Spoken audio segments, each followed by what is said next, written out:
This is not for kids. Cardiac patients sometimes will just crumb. Sometimes they'll just up and die, literally, go into VFib or torsades or something immediately. Whereas medicine ICU patients, they slowly get worse and worse, more septic. You can kind of see their trajectory when they're dying. It's a longer process, whereas cardiac ICU patients sometimes will just code out of nowhere with not any warning. Yeah, and so I think that was to William's advantage here on his murdering spree. For over 20 years, nurses have been rated the most trusted profession. But nurses are terrible people too. Join us for a discussion about nurse crimes hosted by nurses. Hi, I am Nurse Ratchet. I'm Nurse Dorothea. And I'm Walt. Together we have 68 years of nursing experience. Let's get started with our case. This case hits a little bit close to home because a lot of our years of nursing experience occurred in the ICU. This is William George Davis. First of all, he gets negative points for 3 first names. It's not okay. Never trust a man with 3 first names. William, who went by Billy as a child, was born on February 3rd, 1984 in Longview, Texas. Parents, Brenda, and dad, unnamed. Brenda, do you take unnamed to be your lawfully wedded husband? Clearly she didn't. Actually, he did have a dad in his life. I just couldn't find his name on the internet. But it is reported that unnamed dad put a lot of pressure on Billy to be successful. Billy is the oldest of 4 boys. He played football in high school. Reportedly, he was well liked by his teachers, per Brenda. He was the class clown, and he liked to make people laugh. During his critical care residency, he took a prank a little too far by putting a laxative in a classmate's drink. Classic. He's got a history of some anxiety, depression. Who doesn't? According to an interview with him, he was diagnosed as bipolar and was prescribed Depakote and lithium, but chose not to take those. I wonder what age that was. He said it was in college, which is when mental illness does tend to pop up. Yes, I don't want to stigmatize anyone with mental illness because that does not make you a murderer. No, clearly not. And I would go so far as to say that perhaps most nurses have mental health issues. Or trauma. Is it really most nurses? No, all of them. Yeah, you're right. Microdosing trauma. Yeah, that's right. A lot of anxiety, depression in the field, I would say. It's just that kind of a job. In 2014, he pulled a Michael Scott and he declared Bankruptcy. he was $135,000 in debt. In 2015, he began his master's in nursing studies. He was studying to be an acute care nurse practitioner. Billy, who by this point was going by William, was married in 2016 and had 2 children fairly quickly, one in 2016 and one in 2017. That's a lot of diapers. He did buy a house, he put in a swimming pool, he basically was living a little bit beyond his means and accumulating that debt again. So he was working a lot of overtime. All the coworkers were working extra hours. Very normal. So William was working the night shift, shout out, Night shift forever, at Christus Trinity Mother Frances Hospital. Wow, that's a lot of religious symbology there. It's a lot of names. His coworkers said that he was always willing to lend a hand, he was well liked, and that he was an excellent nurse, someone that you could count on. So let's discuss briefly ICU culture. ICU nursing is more of a team sport than an individual sport. There is no I in team. But there is an M for murder. There is.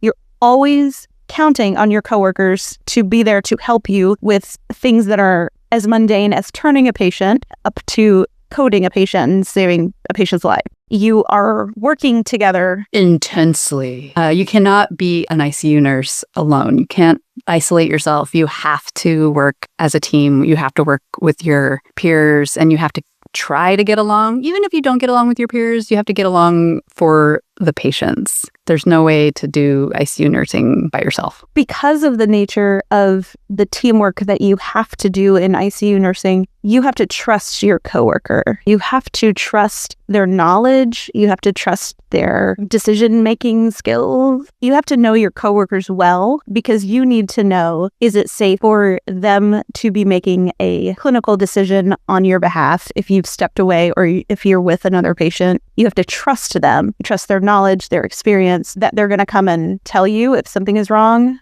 You're often looking out for alarms for each other. You are answering alarms for each other, answering call bells for each other. It's just so intertwined, and you get to know these people very well because you are working so closely. Sometimes you get to know them a little too well. Sometimes. Yeah. With that in mind, William was working in a post-surgical cardiac ICU. So these patients have had a surgical procedure or a cath lab procedure, things like that, and they are hopefully on their way to getting better. These patients are highly monitored, so they have heart monitors on. Maybe we should explain what an arterial line is for our listeners. A catheter in their artery that tells you what their blood pressure is constantly. It's a continuous reading of blood pressure. Real time. But cardiac patients sometimes will just crump. Sometimes they'll just up and die, literally, go into VFib or torsades or something immediately. Whereas medicine ICU patients, they slowly get worse and worse, more septic. You can kind of see their trajectory when they're dying. It's a longer process, whereas cardiac ICU patients sometimes will just code out of nowhere with not any warning. Yeah. And so I think that was to William's advantage here on his murdering spree. He would inject air into the patient's arterial line, and this would cause them to immediately have either a cardiac arrest or a stroke. And the amount of air that he was placing in was causing them to have a code blue pretty soon after he was in the room. Air embolism with an arterial line, especially a radial arterial line, now that means one in your wrist, is very low. I found one case report from the Journal of Critical Care and Emergency Medicine where an air embolism happened in a radial arterial line, but that was because it was not set up properly and the flush bag had air in it. And so there was air in the line. But in general, it's pretty rare. He was clearly using quite a bit of air. The reading from your arterial line and the waveform that it creates can be seen at all the nurses' stations. So if someone is messing with an arterial line, you can see it, but it would look to a nurse to be a normal thing. When you flush a line, the waveform goes flat, which is normal for normal nursing duties. So the fact that everyone could see it at the nurses' station wouldn't mean anything to them. This cardiac surgery unit just had a few random deaths where no one was really expecting it. These patients were on the upswing. They were headed towards the floor. So when you are in the intensive care unit, you don't go from the intensive care unit to going home. You go to a acute care. It's still monitored, but you're doing better. So it's less nurses per patient. So these patients were on their way to going to acute care from intensive care. So not all of his victims actually passed away. Some people, it would be a fatal situation and they would be brain dead. And some people, it would just be a disabling event. Some of them just remained disabled for years to come. Brutal. It is really brutal. Yeah. One thing you don't ever want to do is mess with a surgeon's outcome numbers. They're very touchy about that. They are. They love their numbers. And when they had a few incidences that were unexpected, they started looking around. What's the deal? What was happening was these patients were just coding out of the blue all of a sudden. And coding means your heart stops. Or your respiratory arrest. Or you have a dysrhythmia. We could just say you're crashing. Something is going really wrong. You push the button on the wall and about 20 people run in and you all work together. You have a system that you use to try to save this patient. After a few of these patients had coded and some of them had died, the surgeons started looking around and saying, what's going on? One of them had ordered a CT scan after a code and it found air in his brain. So they knew that somehow some air got in his brain. Highly unusual, not a natural event. Yes.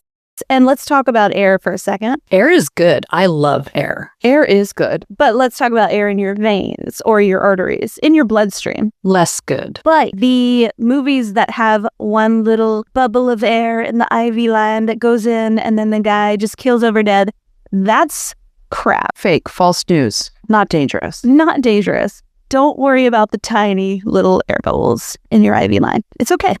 Somehow, air is getting in and in a quantity that can harm somebody. Then you start saying, well, how did this happen? Was it an equipment failure?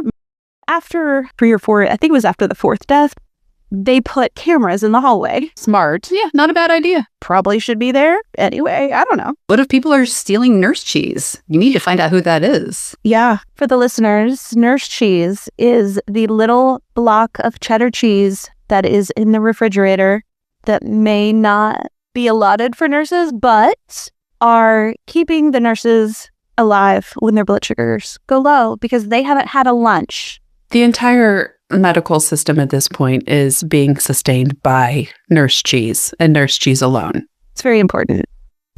Billy was not seen taking nurse cheese. Billy was seen as the last nurse going into the room before the patient coded. Like more than once, you're saying. The victims were not William's patients. They were his coworkers' patients. He thought he was being sneaky. But if you watched this video, you would have literally thought nothing of it, because how many times a night do you walk into another patient's room that is not your patient? All the time. Yeah. You go in to fix their IV. You go in to answer their call bell. You go into anything that's going wrong on the monitor. You might be the first one.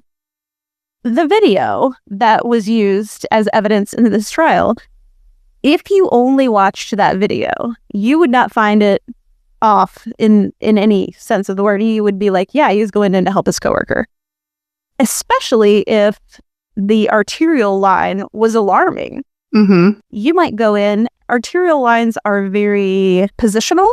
Touchy. So if your wrist is cocked the wrong way, it can flatten the waveform, and that is not going to be a good reading of your blood pressure. Sometimes if the waveform is going wonky on the screen at the substation, any nurse could be like, oh, I'll just go in there and fix that for them. Mm-hmm. Walk in, do some sort of task, walk back out.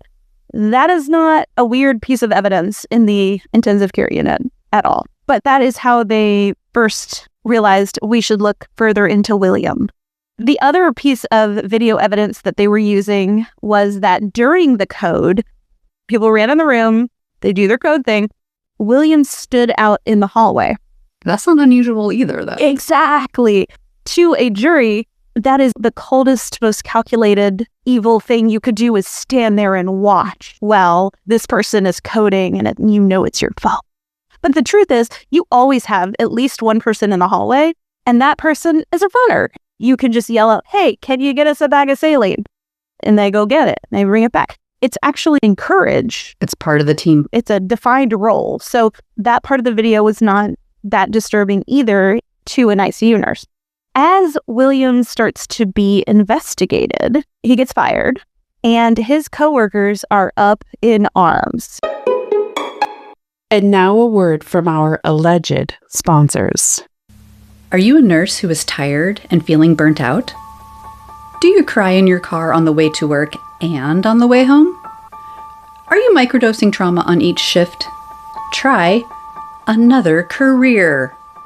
Another Career has many benefits, including adding 10 extra years to your life, peeing when your bladder is full, customers who don't die, and regular meals. Another Career. Brought to you by the makers of OnlyFans. The ability to tell your family you can't come to Thanksgiving dinner, not included. Yeah, do you know how hard it is to get fired from certain types of nursing jobs? It's kind of hard. It's harder than you would like it to be. Yeah, it makes me think that they possibly knew other things besides just Yeah, I mean, like video. yeah, I mean, they had to have something. But his coworkers were like, no, that's William. He's one of us. If it could happen to William, it could happen to any of us. Because clearly he didn't do anything. Yeah. And there has been no evidence presented to his coworkers that says that he did. And so what does William do? William, he starts a GoFundMe page. There's this website called gofraudme.com, and it shows all of the old GoFundMes that have turned out to be a fraud. And I found William's GoFundMe, so I'm going to read to you what he says about his situation. I have been an RN for 7 years and just completed my MSN for my acute care nurse practitioner. Most people that know me know that I am a hardworking, well-respected, compassionate, high-spirited family man with a great sense of humor who will go above and beyond for my patients. Kind of sounds like he's laying it on a little thick here. My passion has always been cardiology, and I have enjoyed providing care for this patient population over the last 7 years as I worked toward my goal of becoming an acute care nurse practitioner. Okay, so this is the great part. Unfortunately, my RN license has been temporarily suspended by the board for misunderstandings. And now I am having to defend myself before the board in order to keep my license and my career. I am unable to currently work as an RN or a nurse practitioner, so my income is very limited. His goal on the GoFundMe was $10,000, and he got $5,495, and a lot of it was from his coworkers. William, takes a lot of gall, William. A month after he was fired, he gets his nursing license stripped from him, and he gets arrested. Okay. Whoa. The police believe he killed 7 victims and that he has attempted 5 more, but it could be more. And he was charged with 7 counts of murder? No, he was only charged with 4. And they proved him by the CT scans? Yes, CT scans and the video. He spends the next 2.5 years in jail awaiting trial, and he is maintaining his innocence. He is telling his wife he just didn't do a thing. I can't believe this is happening to me. He's telling Brenda is buying a hook, line, and sinker that poor baby Billy couldn't have done anything wrong. He's just telling everybody, I'm innocent, innocent, innocent. Well, he was found guilty in a jury trial. It only took 2 hours for them to come back. Wow. And they came back guilty of capital murder. Wow. Damn. Did he ever admit to any of it? He did. He was found guilty. And then a week later, he was Sentenced to death. And he calls his wife post-conviction from prison. Hey, Billy, they record that. And he tells her, I didn't mean to kill anyone. I was just trying to keep people in the ICU longer so that I could get some overtime. Oh. I think that's bullshit. It's bullshit. If you are an ICU nurse and you want extra money, there is a place for you to find extra hours. Yeah. No, that does not add up. Also, his coworkers reported that they were already working overtime. Yeah. He says that he had a beef with management because he would get canceled sometimes for his overtime shifts, and then his coworkers would tell him, hey, where were you last night? And he would say, oh, I got canceled. And they'd say, oh, man, we really could have used you because we were really busy or this or that happened. And so he had a beef with management about it. Sounds not plausible to me. Yeah, it's a real shady excuse. Yeah. If you wanted to keep a patient in the ICU, there are better ways to go about it than putting air in their arterial line. If you tell a provider that a patient has a fever, you're going to have to do cultures. So that's going to take a little time there. And then you'll want to wait and see, make sure everything's okay. If you had a hematocrit due, which is your blood count, what if you diluted it just slightly with some saline so that it would look like they had bled a lot on their lab? Okay. I mean, that's something that could be done. It wouldn't hurt the patient. True. Until they got some blood they didn't need. But I think you would always recheck that. Maybe that's a lab error. So you would recheck it, but you would keep them in a little bit longer. And then delay taking that recheck because you got busy doing something else. Yeah. You could take their blood pressure with the wrong size cuff. So you could make it higher or lower using the wrong size blood pressure cuff. That'd be a good one. Great. Yeah. He is now inmate number 99623. On death row in the Allen B. Polonsky unit in Polk County, Texas, and he has been there since October 29th, 2021. dude. He did do an interview from death row, and it was for a documentary series on Hulu called The Lesson is Murder. Definitely go check it out if you have Hulu. Season 1, Episode 1. They interview Brenda. They interview his ex-wife and even some coworkers that were working with him at the time of the murders. And they have the video evidence that we were discussing earlier of him going in and out of rooms. Highly recommend. We will put a link in the show notes for you. It's a fairly short interview, but the investigator who was interviewing him asked him if there were other victims. And he actually admitted to killing a 96-year-old with potassium. Oh, Dude, that's a very painful way to go. He claims it was a mercy killing. She was too old and she was suffering. And he said that killing and the euphoria that it brought him opened the door for the other killings. And then he did confess to the other killings. He confessed to the ones that he had been convicted of. Because I was thinking, what if he wasn't guilty and it was just really bad, coincidental bad luck? Right? Right? Because people in the ICU die all the time, especially cardiac patients. He definitely did it. He confesses to the murders and describes a rush of euphoria that made him not think about the stresses of life. And then he said, and this became an addiction for him. Mm-hmm. It was like getting a shot of dopamine every time you knock one off. well, he's got a lot of time to think about the stresses of life now. He sure does. He sure does. After that interview was conducted, the police reopened the case of this 96-year-old. This occurred in 2016, and so he may be retried for that case as well. Will Davis has an appeal pending and is attempting to get his death sentence commuted to life in prison. Texas has a high percentage of capital punishment that they actually complete. If you get sentenced to death, you have an automatic appeal, and then you go on from there. So he is attempting to appeal, but he's not maintaining his innocence anymore. Yeah, that is wild. And now, to restore your faith in nurses. Oncology nurse Holly Christensen started an organization called the Magic Yarn Project, where she and other volunteers create princess wigs from The Little Mermaid, Frozen, and more. The organization has sent more than 1,900 wigs to kids at no cost to their parents. Aww. The Magic Yarn Project is a 501c3 tax-deductible charity. Go to magicyarnproject.com. You can donate, volunteer, or request a wig.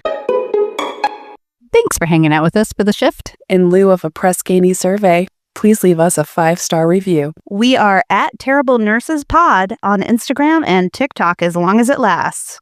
Email us at terriblenursespod@gmail.com. This podcast is for entertainment purposes only.